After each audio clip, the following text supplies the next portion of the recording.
স্নেহাশীল ছাত্রছাত্রীবৃন্দ, আশা করি তোমরা প্রত্যেকেই ভালো রয়েছ। তোমাদের প্রথম যে ক্লাস, মানে আমার অনলাইন প্রথম যে ক্লাসটা ছিল, সেটা আমি আলোচনা করেছিলাম যে ইতালি ও জার্মানিতে, বিশেষ করে ইতালিতে জাতীয়তাবাদের কীভাবে চেতনা জাগরণ হয়েছিল, তারপরে রিসর্জমেন্ট আন্দোলন, তারপরে লাস্ট যেটা আলোচনা করেছিলাম সেটা হচ্ছে কার্বোনারি আন্দোলন। তাহলে কার্বোনারি আন্দোলন আলোচনা করার সময় লাস্ট যেটা উপমা দিয়েছিলাম যে আমরাও কিন্তু 190 বছর ইংরেজদের অধীনে পরাধীন ছিলাম। আর ইতালি জার্মানিবাসীর যে দুঃখ, দৈন্য, যন্ত্রণা, এটা কিছুটা হলেও কিন্তু আমরা উল্লেখ করতে পারছি, কারণ আমরাও পরাধীন ছিলাম একসময় কারো দিনে। তাহলে ভারতবাসীরা যে নীতিটা গ্রহণ করেছিল, কারণ আমার আলোচনার প্রসঙ্গে বলেছিলাম যে ভারতবর্ষের স্বাধীনতার আন্দোলন কিন্তু দুই রকম হয়েছিল, একটা সশস্ত্র, একটা নিরস্ত্র। সশস্ত্রের মধ্যে বিংশ শতকের প্রথম দিকে, তার আগে হয়েছিল। এই সময় ভারতের বিভিন্ন প্রান্তে, বিশেষ করে এটা কিন্তু বাংলায় বেশি হয়েছিল, বিভিন্ন গুপ্ত সমিতি গঠন করা হয়, যাদের কাজ ছিল গুপ্ত হত্যা, নানা রকম নাশকতামূলক কাজ। ঠিক একই উদ্দেশ্যে গঠিত ছিল কার্বোনারি সমিতি। কিন্তু পরবর্তীকালে কার্বোনারি সমিতি কিন্তু ব্যর্থ হয়েছিল। আর এই কার্বোনারি আন্দোলনের ব্যর্থতার পর ইতালির ঐক্য আন্দোলনের নেতৃত্ব গ্রহণ করেন জোসেফ ম্যাসিনি, এবং তার নেতৃত্বে যে দল গঠন হয়েছিল সেটা হচ্ছে ইয়ং ইতালি। তাহলে ম্যাসিনি ইতালি ঐক্য আন্দোলনের একজন প্রাণপুরুষ বলা যায়। তিনি একটা জিনিস বুঝতে পারেন যে ইতালিকে ঐক্যবদ্ধ করতে গেলে শুধু হত্যা এবং সন্ত্রাসের মাধ্যমে কিন্তু করা সম্ভব নয়। হত্যা এবং সন্ত্রাসের মধ্য দিয়ে বিদেশি শক্তিকে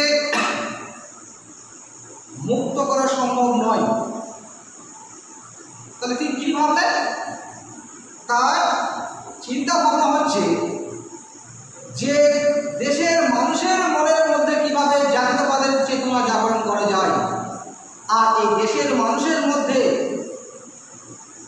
তুরুপের তাস হলেন যুবক গোষ্ঠী। এই যুবক গোষ্ঠীকে, বিশেষ করে তার যে ইয়ং ইতালি দল, এই ইয়ং ইতালির সদস্য পেতে গেলে 40 বছরের মধ্যে হতে হবে। 40 বছরের মধ্যে যাদের বয়স, তারা যে কেউ কিন্তু ইয়ং ইতালি দলের সদস্য হতে পারত। তাহলে এই যুব সম্প্রদায়কে জোসেফ ম্যাসিনি যুব সম্প্রদায়ের উদ্দেশ্যে তিনি একটা বার্তা রাখলেন। কি বার্তা? যে ধর্ম এবং দেশপ্রেম এক এবং অভিন্ন। দেশপ্রেম, ধর্ম এবং দেশপ্রেম সেটা হচ্ছে এক এবং অভিন্ন। এই যুবকদের উদ্দেশ্যে তিনি আরেকটা বার্তা দিলেন, সেটা হচ্ছে যে যুবকের কাজ হবে গ্রাম, গঞ্জে, শহরে কি করতে হবে? মানুষের মধ্যে জাতীয়তাবাদের চেতনা, দেশপ্রেম ছড়িয়ে দিতে হবে। এবং ইতালির যে একটা ঐতিহ্য আছে, অতীত গৌরব আছে, এই অতীত গৌরব সম্পর্কে গ্রামগঞ্জে, শহরের মানুষদের মধ্যে এটা তাদের মনের মধ্যে ঢুকে দিতে হবে যে ইতালির আগে কি গৌরব ছিল, কি অতীত গৌরব ছিল, কি ঐতিহ্য ছিল, কি সুনাম ছিল।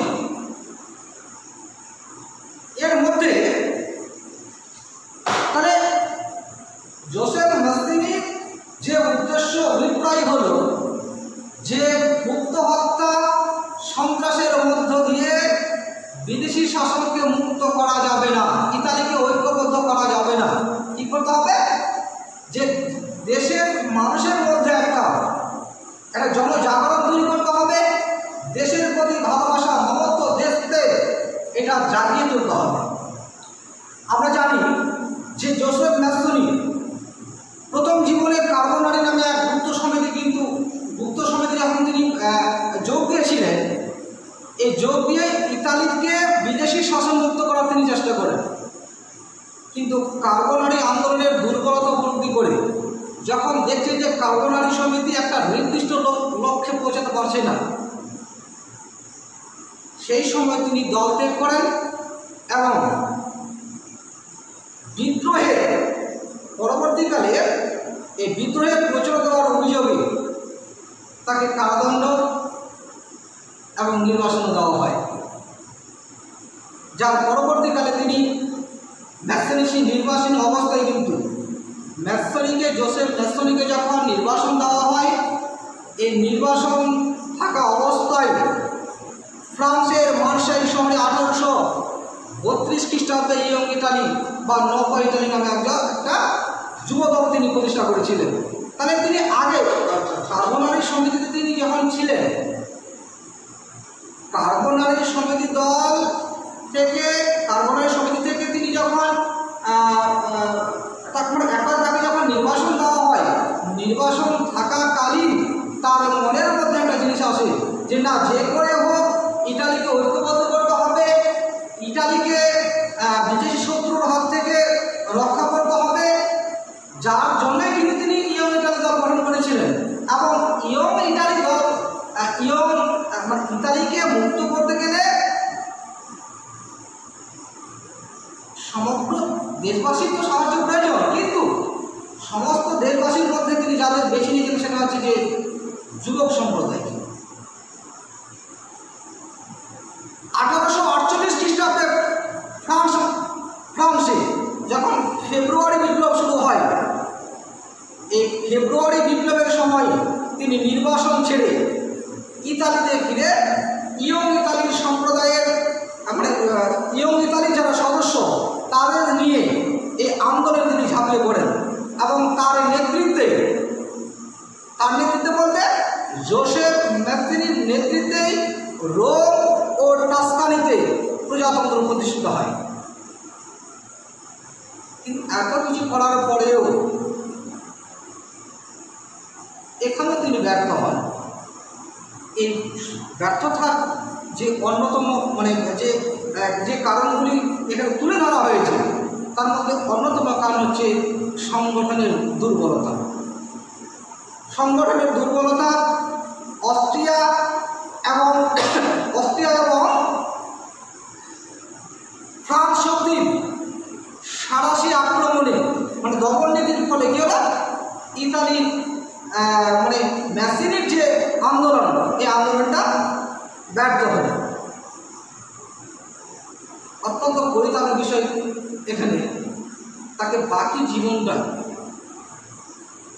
তাকে লন্ডনে কাটাতে হয়েছিল।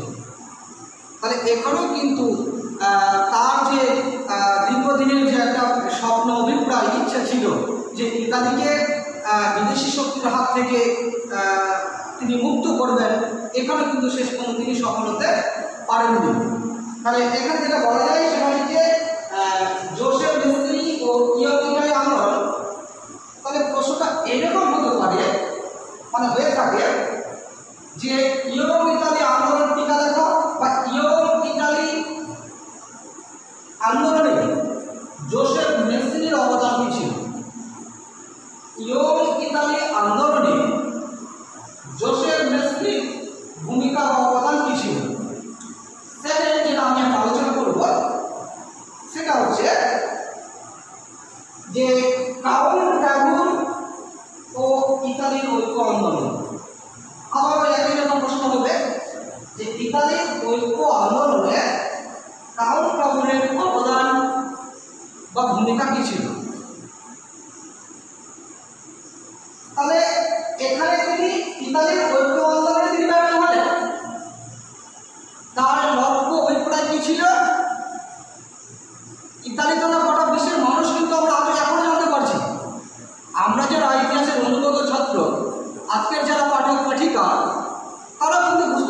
যে জোসেফ ম্যাসিনির কি উদ্দেশ্য ছিল, যে তিনি সেটাতে সফল হননি। তারপরে ইতালির ঐক্য আন্দোলনে যাদের অসামান্য অবদান ছিল, তার মধ্যে এক অসামান্য প্রতিভার অধিকারী হলে কাউন্ট ক্যাবুর। 19বিংশ শতকের প্রথম দিকে, তাহলে এই 19বিংশ শতকের প্রথম দিকে ইতালির বিভিন্ন ছোট বড় রাজ্যে, মানে ইতালিটা 19বিংশ শতকের প্রথম দিকে বলা হচ্ছে, এই 19বিংশ শতাব্দীর প্রথম দিকে ইতালি এটা কিন্তু বিভিন্ন মানে ছোট বড় বিভিন্ন রাজ্যে বিভক্ত ছিল। আর এখানে দুটো রাজ্য ছাড়া, পিডমন্ট এবং সার্ডিনিয়া ছাড়া ইতালির সব রাজ্যই কিন্তু বিদেশি শক্তির নিয়ন্ত্রণে ছিল। আবারও বলি, এই ওখানটা গোটা ইতালি, এখানে ছোট বড় বিভিন্ন রাজ্যে বিভক্ত ছিল। দুটো রাজ্য বলা হচ্ছে সার্ডিনিয়া এবং পিডমন্ট। এই দুটো রাজ্য ছাড়া বাকি সমস্ত রাজ্যই বিদেশি শক্তির নিয়ন্ত্রণে ছিল। এবার এই ইতালিকে ঐক্যবদ্ধ করার ক্ষেত্রে কাউন্টের কি ভূমিকা ছিল, এটা এখন আলোচনার মূল বিষয়। তাহলে বিদেশি শক্তিগুলিকে বিতাড়িত করে, এর আগেও আমরা যেটা জানলাম, মানে জোসেফ ম্যাসিনির ক্ষেত্রে তিনিও বিদেশি শক্তিকে তিনি তার দেশ থেকে তিনি বিতাড়িত করতে চেয়েছিলেন। একই উদ্দেশ্য কিন্তু কাবুলের। তবে বিদেশি শক্তিকে বিতাড়িত করে ইতালিকে একটি ঐক্যবদ্ধ, মানে ইতালিকে তিনি ঐক্যবদ্ধ করবেন এবং বিদেশি শক্তিকে মুক্ত করবেন। বিদেশি শক্তির নাগপাশ থেকে সবাই মুক্ত হতে চায়, শুধু কাবুল বা ম্যাসিনি নয়। আমরাও ভারতের স্বাধীনতার ইতিহাস পড়েছি, সে এক বিশাল ইতিহাস আছে আমাদের ভারতবর্ষের ক্ষেত্রে। তাহলে দেখবে, তাহলে যেটা বললাম যে ইতালিকে ঐক্যবদ্ধ করার ক্ষেত্রে ইতালির যে সমস্ত ব্যক্তিরা গুরুত্বপূর্ণ ভূমিকা পালন করেছিলেন, তার মধ্যে সবচাইতে গুরুত্বপূর্ণ ভূমিকা ছিল বা অসামান্য অবদান ছিল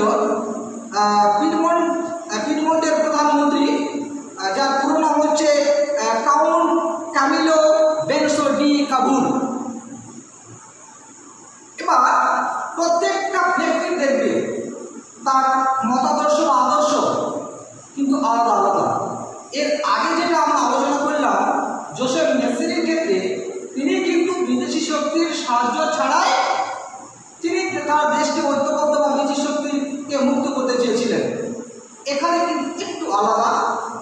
এখানে দেখবে যে কাউন্ট ক্যাবুল তিনি প্রয়োজন মনে করলেন যে আমার দেশকে ঐক্যবদ্ধ এবং বিদেশি শক্তিকে, মানে যে ইতালিকে যারা অধিগ্রহণ করে আছে, যারা দখল করে আছে, সেই শক্তিগুলিকে বিনাশ করতে গেলে আমার বিদেশি শক্তির প্রয়োজন আছে।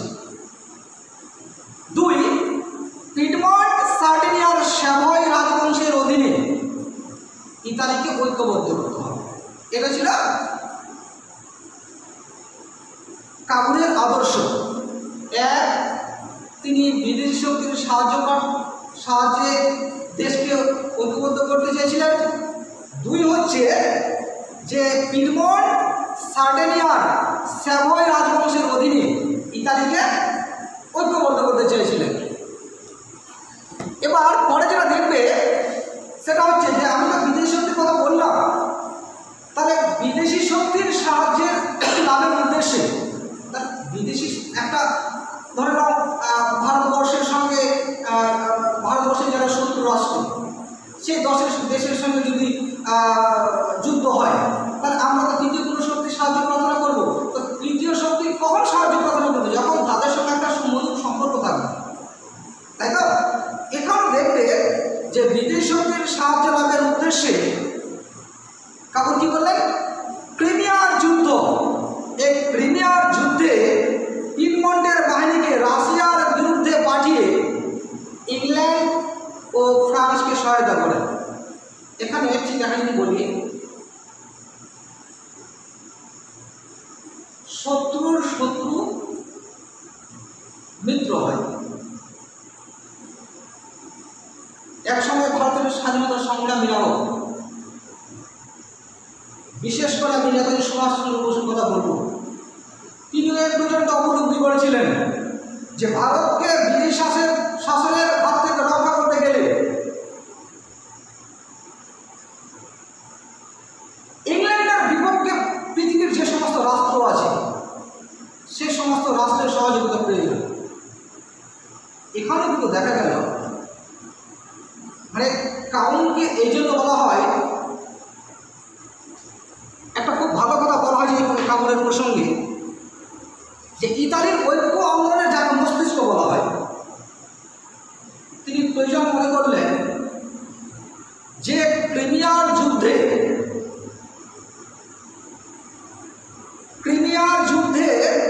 পিডমন্টের বাহিনীকে রাশিয়ার বিরুদ্ধে পাঠিয়ে ইংল্যান্ড ও ফ্রান্সকে সহায়তা করতে হবে। এবার কেবল ফ্রান্সের সঙ্গে বিয়ার্সের গোপনে তিনি কি করেন, চুক্তি স্বাক্ষর করলেন। এবার তার একটা শক্তি তিনি তৈরি করছেন কার বিরুদ্ধে, অস্ট্রিয়ার বিরুদ্ধে যুদ্ধ করার জন্য। পিডমন্ট ফ্রান্সের সহায়তায় কি করা হবে, এবার অস্ট্রিয়াকে ম্যাজেন্টা ও সলফেরিনোর যুদ্ধে পরাজিত করে, এবং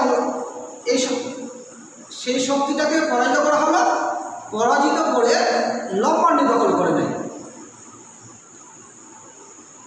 লম্বার্ডি দখল করার পর ভিল্লাফ্রাঙ্কার সন্ধি দ্বারা পিডমন্টের সঙ্গে লম্বার্ডি ও মিলান এদের মধ্যে যুদ্ধ হয়।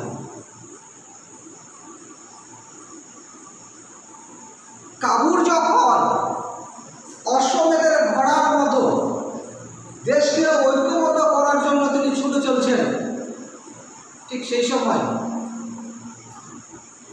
প্রধানমন্ত্রী তথা কাবুল এর সঙ্গে রাজার মতানৈক্য শুরু হয়। ফলে রাজার উপর ক্ষুব্ধ হয়ে তিনি পদত্যাগ করেন। কিন্তু ইতালিকে ঐক্যবদ্ধ করা তো খুব সহজ কথা ছিল না। তিনি পদত্যাগ করার পর দেশের পরিস্থিতি আরো খারাপের দিকে এগিয়েছিল। দেশের যখন জটিল পরিস্থিতি,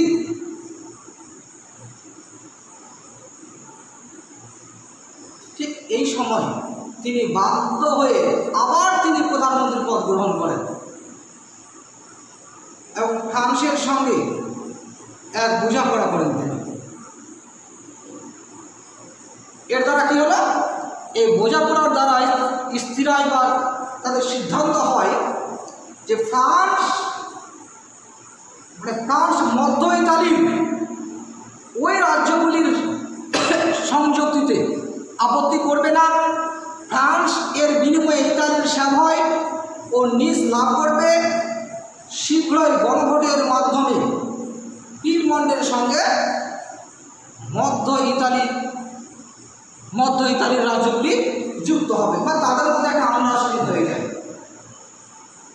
তাহলে এটা ছাড়া দ্বিতীয় কিন্তু কোনো রাস্তা ছিল না কাবুলের কাছে। অস্ট্রিয়াকে সেই দেশ থেকে বিতাড়িত করতে গেলে তিনি পরবর্তীকালে ফ্রান্সের সঙ্গে যে বোঝাপড়া করেছিলেন, এটা ছাড়া কাবুলের কাছে বিকল্প কোনো রাস্তা ছিল না। তাহলে এখন যে দুটো প্রশ্ন আমি আলোচনা করলাম, যে ইতালির ঐক্য আন্দোলনে জোসেফ ম্যাত্সিনি এবং কাবুল এর ইতালির ঐক্য আন্দোলনে তাদের কি ভূমিকা ছিল বা অবদান ছিল, এই প্রশ্ন দুটি ছাড়াও এই দুটো প্রশ্নের দুমার্কের একটা প্রশ্ন অনেক সময় এসে থাকে। প্রশ্নটা হচ্ছে যে ম্যাত্সিনি ও কাবুলের মতাদর্শ পার্থক্য কি? দুমার্কের প্রশ্ন হচ্ছে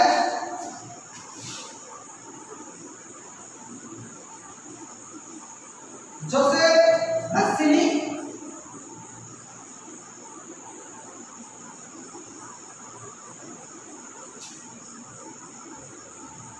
ও কাউন কাবুরের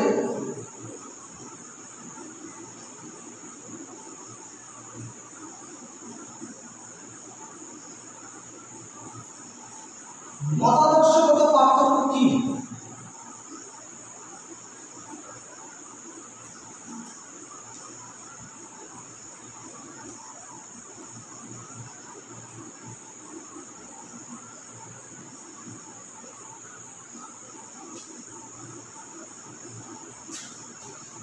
এই দুটো 4 মার্কের আর এটা হচ্ছে 2 মার্কের। হ্যাঁ, তাহলে এবার বলি যে ম্যাসিনি এবং কাবুলের মধ্যে মতাদর্শগত পার্থক্য কি ছিল। আমি 4 মার্কে যখন আলোচনা করি, উপরে প্রশ্নগুলো যখন আলোচনা করা হয় তখন আমি বলেছিলাম যে ইতালি আন্দোলনে মানে ইতালিকে ঐক্যবদ্ধ করার ক্ষেত্রে ম্যাসিনি কিন্তু বিদেশি শক্তির সাহায্য কিন্তু তিনি প্রয়োজন মনে করেননি। তিনি দেশের জনগণের মধ্যে জনজাগরণ তৈরি করতে চেয়েছিলেন। অপরপক্ষে কাউন কাবুল ইতালিকে ঐক্যবদ্ধ করার ক্ষেত্রে ইতালিকে বিদেশি শত্রুর নাগপাশ থেকে মুক্তি করার জন্য তিনি ব্রিটিশ শক্তি কিন্তু সাহায্য প্রয়োজন মনে করেছিলেন। 2 হচ্ছে ইতালিতে ম্যাসিনি প্রজাতন্ত্র প্রতিষ্ঠা করেছিলেন। অপরপক্ষে কাবুল নিয়মতান্ত্রিক রাজতন্ত্র, মানে এক কথায় ইতালিতে প্রজাতন্ত্র প্রতিষ্ঠা করার লক্ষ্যে ছিলেন জোসেফ ম্যাসিনি। অপরপক্ষে কাবুল কিন্তু ছিলেন নিয়মতান্ত্রিক রাজতন্ত্রের সমর্থক, মানে এক কথায় তিনি নিয়মতান্ত্রিক রাজতন্ত্রের পক্ষপাতিত্ব ছিলেন। আরেকটা জিনিস তো বলা যায় যে ম্যাসিনি ছিলেন আদর্শবাদী আর কাবুল ছিলেন বাস্তববাদী। কি বললাম? ম্যাসিনি ছিলেন জোসেফ ম্যাসিনি ছিলেন একজন আদর্শবাদী, অন্যদিকে কাবুল ছিলেন বাস্তববাদী। তবে আজকে যে 3টে প্রশ্ন আলোচনা করা হলো, তবে এই 3টে প্রশ্নগুলো ভালোভাবে মুখস্থ করে খাতায় লিখবে। এই অধ্যায়টা যখন শেষ হবে, আমি কিন্তু শেষ হলে ওই অধ্যায় থেকে একটা পরীক্ষা নেব। আর এই যে আমি যে আলোচনা করলাম, এরপরে যদি কারো কোথাও অসুবিধা হয়, আমার যে ব্যক্তিগত হোয়াটসঅ্যাপ নাম্বার আছে, এটা তোমরা আমাকে জানাতে পারো। তো ঠিক আছে, তাহলে আজকে এই পর্যন্তই। সবাই সুস্থ থেকো, ভালো থেকো।